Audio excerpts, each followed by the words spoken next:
This is a box which was sent to me to do a job for.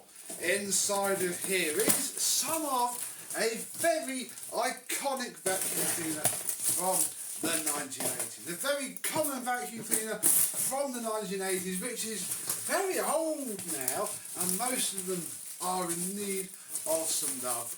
And the radio frequency suppressor taken care of. What am I on about? Well, you know from the title of the video, inside of here is the lid for a Fax 121. Let's have a look.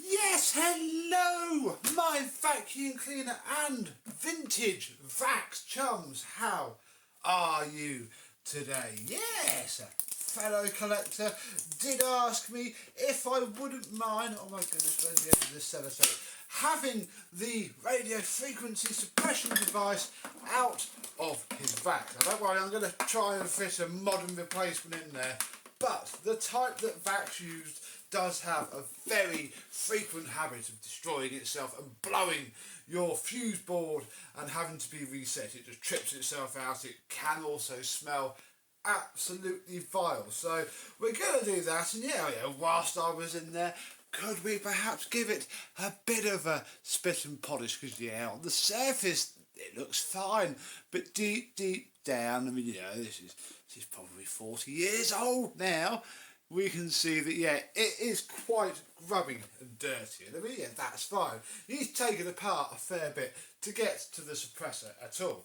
So, I think it does work. We'll take the included, but probably not original, plug cover off. And oh, I do love these Marlboro plugs. It's a plug from my childhood, because not only did we have a Vax 121, there was a factory or a shop in Peterborough, and when you went in on the train you could see the Marlboro logo on the building. Proper plug, made in England. Yeah, very decent one this, and I mean, I don't think it's going to outright blow up. Yeah. It sounds okay. Very smooth and nice indeed. Yeah, nothing really motory wrong with that at all. This shouldn't be too difficult. Let me gather some tools, gather my thoughts, and we'll have this apart and show you how. This is the most difficult bit of a Vax 121. The recovery tank, the filter. Yeah, this is what is needed. So let's get inside. Now the way into one of these is sort of through the top to a point, and then you switch to the bottom. It's been a minute since I've done a Vax 121, so there is a screw here that comes out first. Then you can sort of fiddle and remove, what would you call this, a nose? I've always thought of it as a sort of face. You can remove the nose. Then it's a little bit fiddly. With a little bit of rotation, pull out, and obviously check that everything is unplugged. Pull out the entire switch assembly. There is the nose part of itself. I don't think I've ever seen one of those broken. And yeah, behind it we can see the first of our wires. Oh, that's handy, look. Nice and long. And again, what you want to do is you want to take your phone and take a picture of where the wires go, and we'll do that throughout the job, which makes it easier. Unplug these wires. With that removed, I've just gone and got myself a little pot. You can take this out of this holder here, you just need to manipulate that grabby bit off, but we're not going to bother now. So those two bits can go in there. Look, all that's underneath there is just very nice actually. If you ever have to scrap a 121, do keep it switched, because it is lovely. What you then need to do is grab the locking ring and just remove it completely, because you need to push the switch back for now. We can't put it forward, but it needs to be out of the way in order for us to get to this part here, which is the first of the two bolts that we need to do. Ooh, you're not going backwards. Why are you not going backwards? There's one here and one there.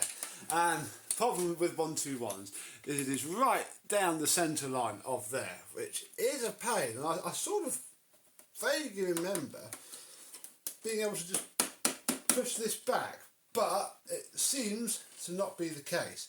So I need to re-familiarise myself with how the heck this works. But what I do know is that you're going to need a long extension, especially for the back, because you cannot get anything I own anyway. This is my smallest socket set, and yeah, that is a problem, which is why it's a bit of a pain from the front. But part of me thinks that it's not as difficult as I make it out, because I've done it several times before with these tools, so it can't be too bad. There's the back one loose.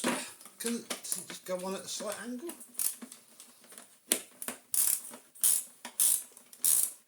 Oh yeah, that is telling. Look, you can just about,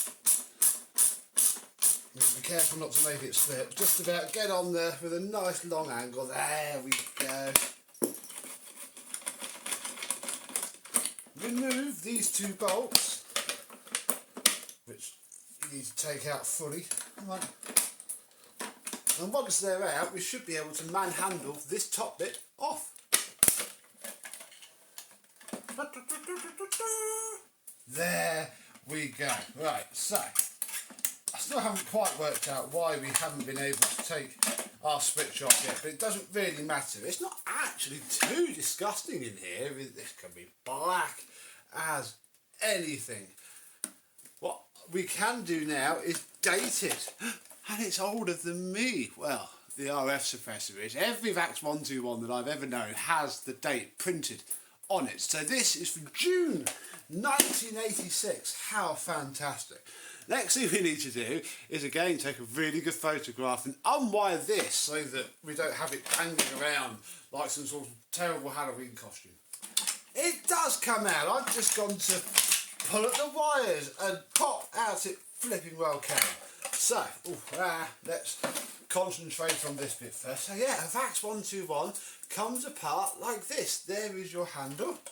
There is your little top hat for the thing, and yeah, you can get a good grind on that now and really polish it up. And yeah, there is all of the carbon dust, because of course the exhaust air all flies out of here. So that's pretty cool indeed, and quite handy actually, because now I can show you quickly how it's wired up, so those of you who are technically minded can see. Under here, look, is this sort of provided port for you to be able to change the mains cable. It just comes in, that's just a cable clamp, nice chocky chock block.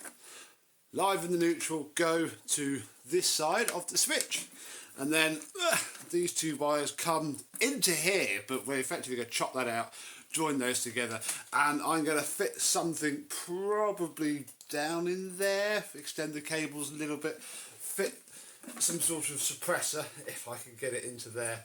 And, or actually, I might just, what do you reckon? I think I should probably fit it to there, those nice cables. We can tuck it in there, do away with this known to fail thing, and probably have a much better time. So yeah, that's how one of these ticks. It's just a case now of undoing stuff and taking things apart, because yeah, it's all going to get nicely washed. You can never get these completely clean. I mean, you can tell, bless the owner. Lovely chap. Anyhow, he's tried, look, there is a clear tide mark of as close as you can get with the machine assembled. It's, yeah, you can tell every time. So there's the cable clamp off. Those over there, and yeah, you can then remove the cable, undo the terminals,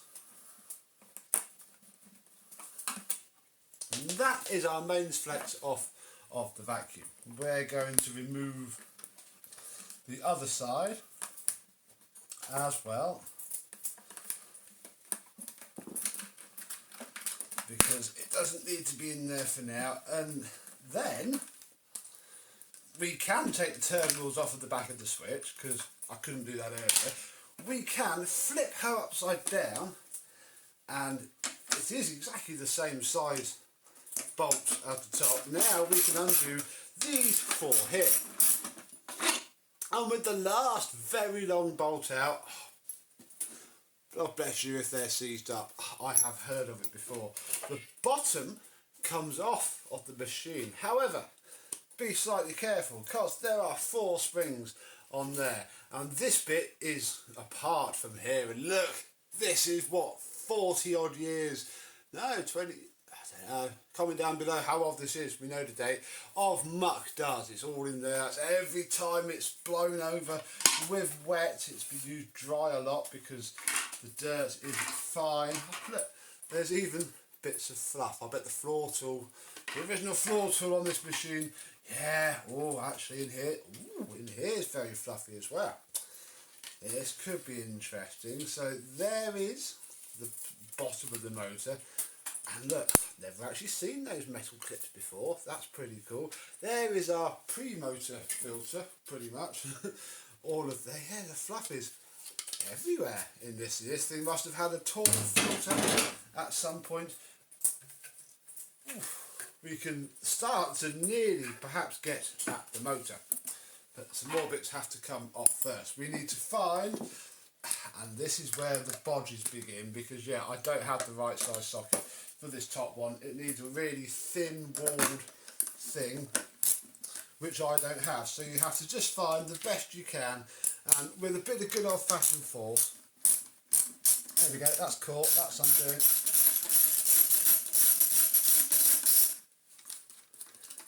We can take the suppressor off the motor. Come on.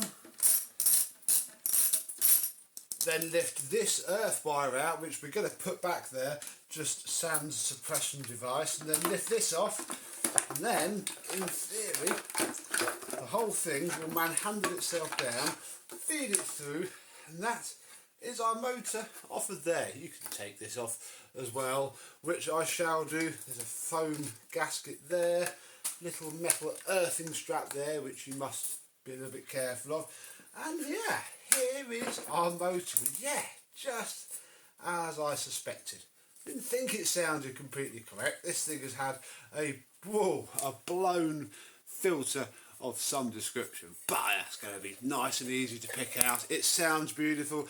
It is not rusty at all. That is a very good motor indeed. So she's apart, bless her. I'm going to go and get it scrubbed up, washed up, and we'll put it back together and see how much better it sounds. A few days later, and our little orange Vax is looking quite a bit cleaner and shinier. Yep, it's had a nice little polish, a nice coat of wax. The plastic is ever so smooth and glossy. I'll be putting fingerprints all over it. Have had to do some repair though. The epoxy on that's still actually drying, so need to do this a little bit slow. But yeah, there was a big old crack in that side. Underneath that came out really well, just a wash.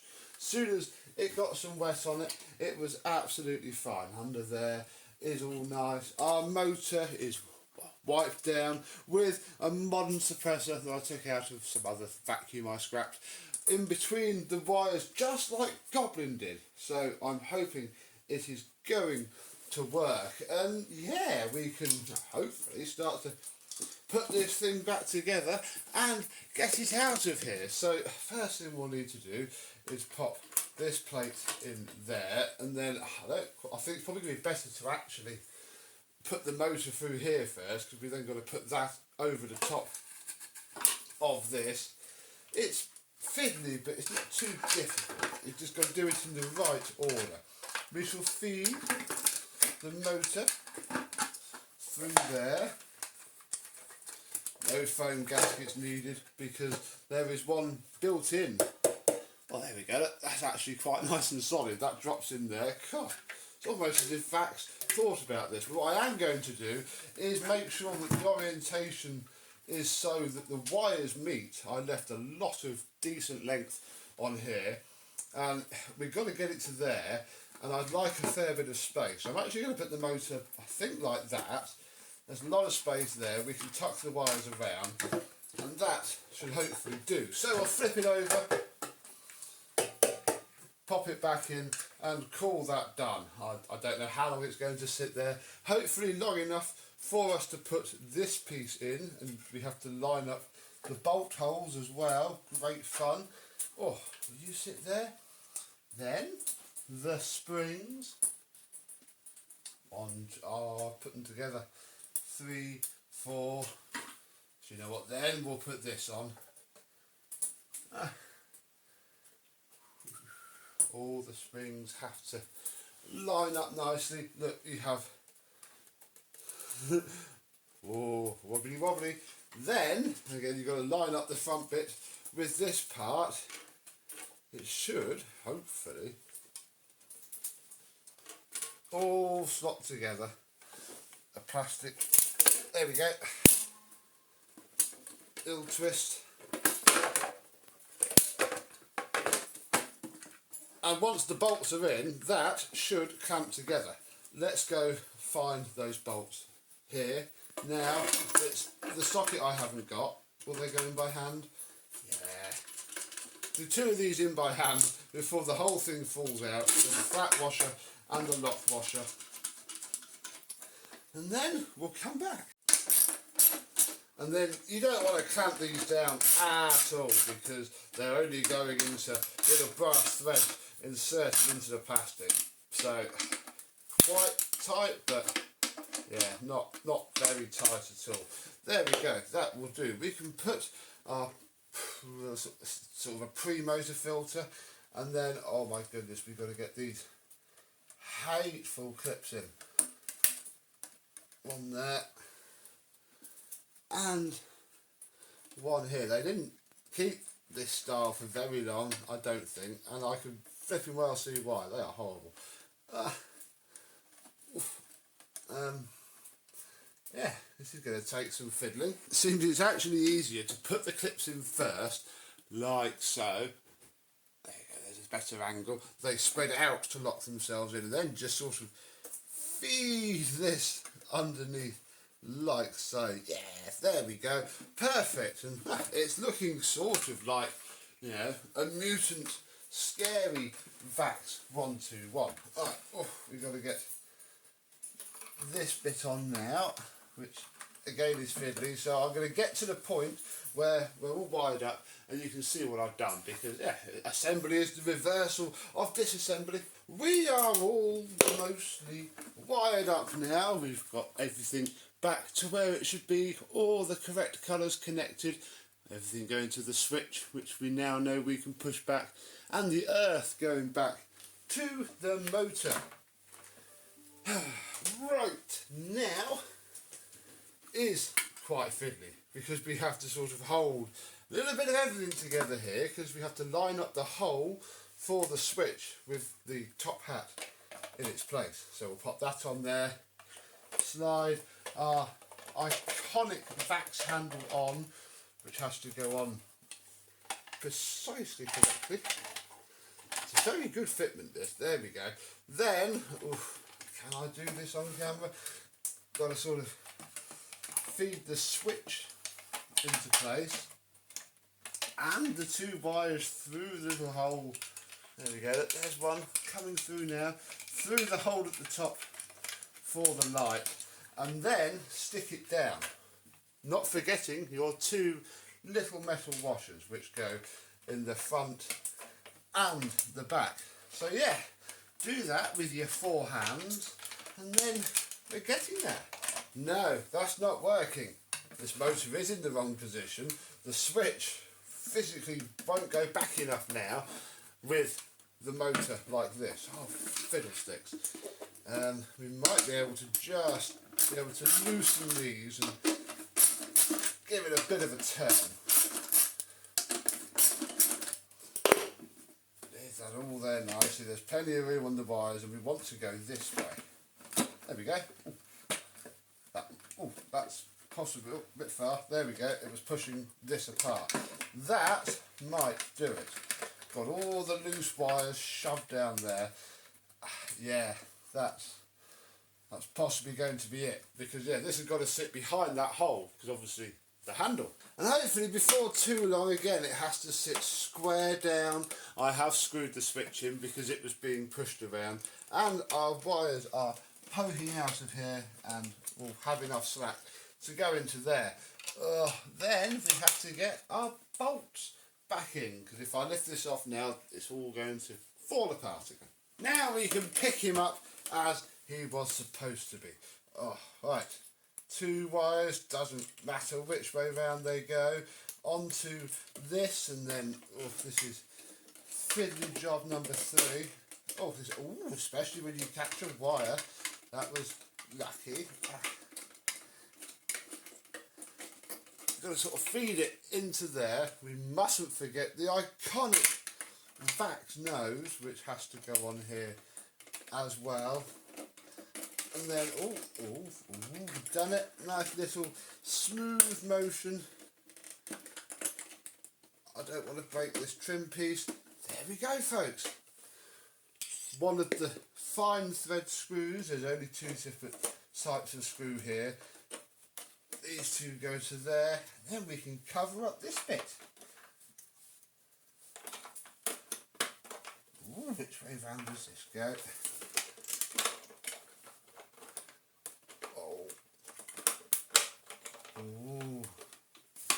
There we go. It has to sit flush.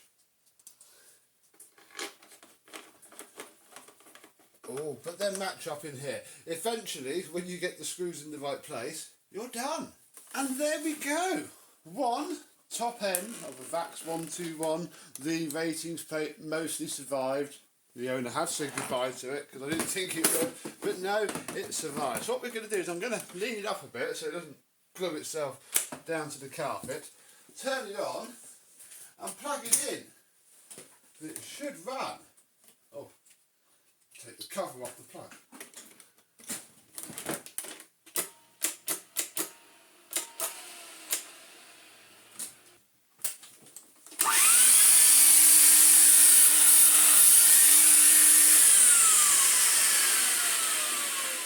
Wow!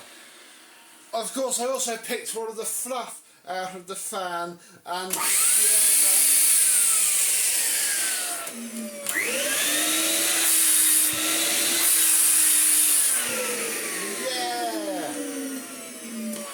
let it breathe. The ancient Vax works once more, and that is excellent news. It is safe.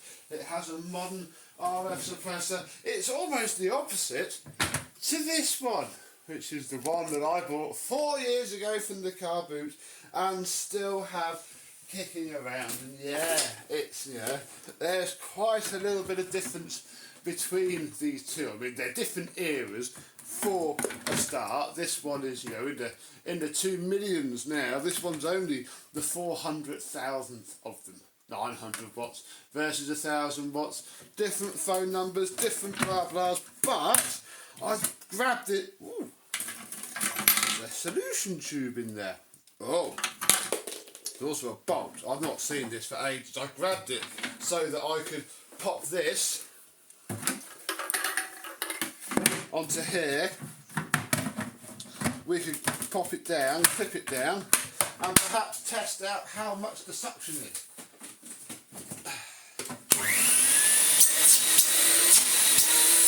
Oh yeah!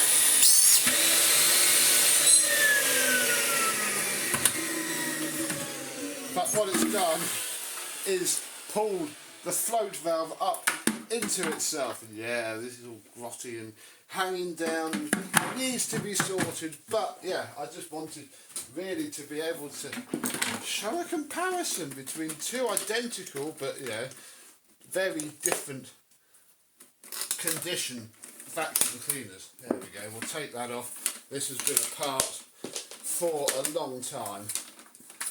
Bless its little heart. I wonder how this one sounds. Maybe we should compare the 2. Because there's quite a bit of difference between them. It's also got the clear sticker versus the earlier. I think this is a 90s one. But look, it's missing one of its bolts. That's what they do. They do vibrate out, and you don't want that to happen because the motor will spin. It's probably also got a suppressor. that one's loose. And that one. Again, check your VAX 121s, folks. You don't want it to be loose. Yeah, I wonder what this one sounds like compared to that one. It'll sound different purely because it's got 100 more watts going for it. Sure, it worked fine the last time it was used.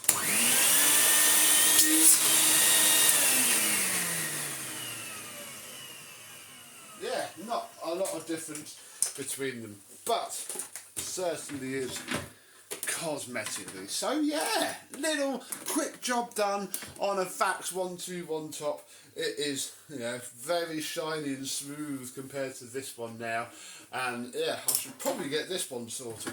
Now I've gone to all the effort of digging it out for this. Oh, who knows, one day soon. But yeah, I hope this has helped you strip down your own VAX 121 and replace the RS suppressor with something a bit less dangerous, and you know, keep your beautiful machine going for many, many more years. And I, and possibly this VAX 121, will see you soon. Bye bye.